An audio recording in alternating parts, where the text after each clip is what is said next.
A Sala dos Ofícios traz a história da manufatura do Vale do Paraíba, desde a pesca, com redes vindas da cultura indígena, até a casa de farinha, onde a mandioca ganhava uma nova forma. Uma pequena demonstração da riqueza exposta no Museu do Folclore, no Parque da Cidade.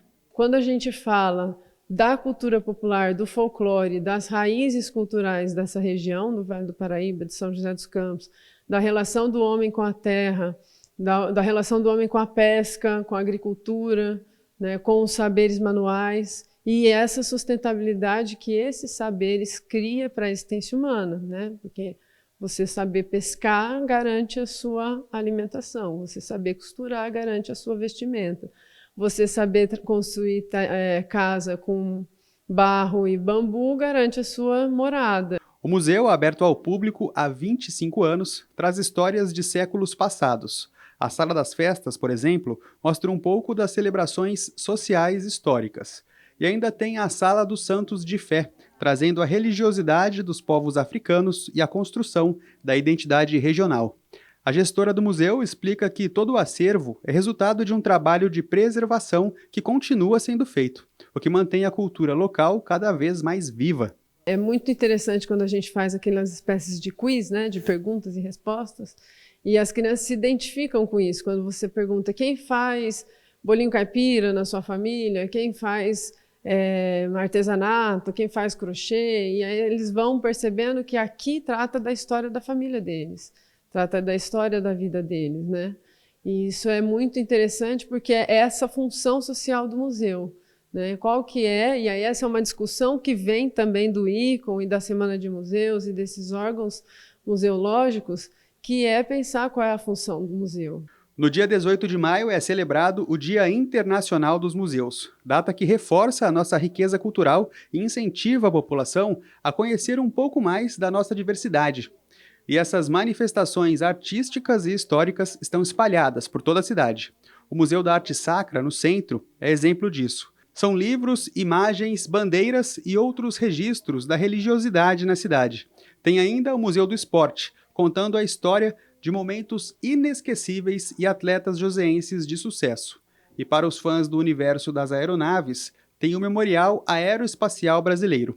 Já para os curiosos sobre os fenômenos físicos, o MIC, Museu Interativo de Ciências, promove a compreensão da natureza e desperta o interesse dos visitantes para novas experiências. Essa historiadora explica que juntos os locais ajudam a construir a identidade do joseense. Tanto o Museu do Folclore, como você comentou, até mesmo o Museu do Esporte, o Museu de Arte Sacra, né, o Museu Municipal, todos os museus aqui de São José dos Campos e até espaços educacionais como esse aqui, que é um centro de história, todos eles contam indiretamente ou diretamente a história da cidade, porque foram pessoas que viveram aqui que estiveram envolvidas nisso, né?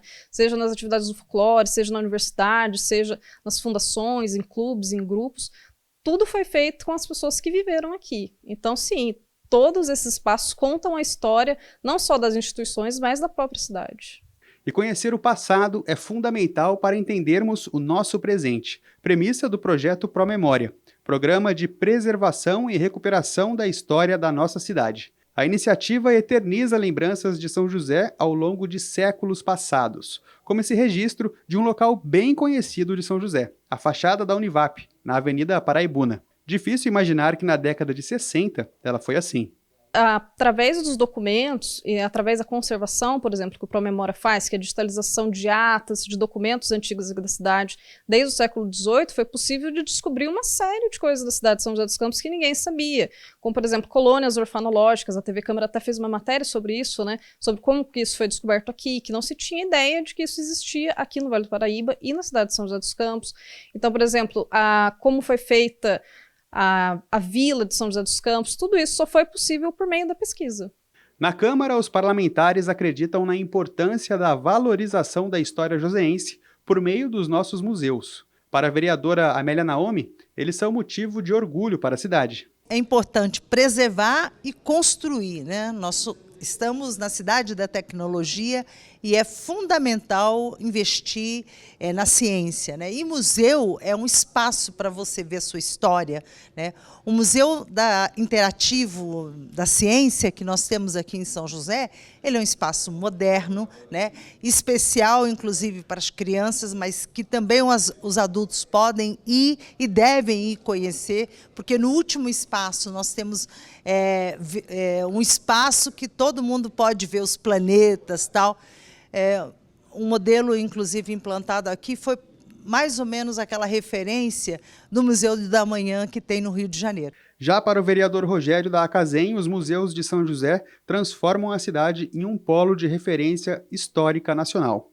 Muitas pessoas, né, eles entendem que o museu ele fala só do passado, mas o museu ele reflete no presente e também no nosso futuro.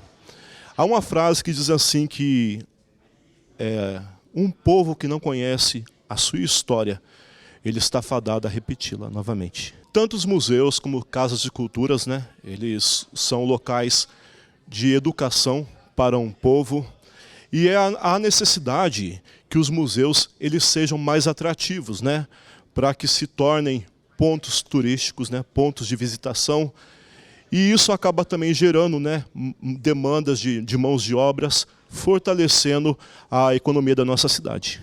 Da mesma forma, a preservação da cultura é indispensável para o vereador Renato Santiago. Esse investimento ele gera entretenimento, ele gera cultura, né, ele gera turismo na cidade. São José é uma cidade que tem uma história riquíssima, né? É uma cidade tecnológica, mas para se chegar até o dia de hoje, muita coisa foi feita lá atrás e nós temos desde Osiris Silva, né, até Felício Ramute, hoje em dia, que é nosso vice-governador. São ícones da cidade que tem toda uma história percorrida. Então, é extremamente importante valorizarmos pessoas e acontecimentos para que as novas gerações tenham conhecimento e aprendam um pouco mais sobre a nossa cidade.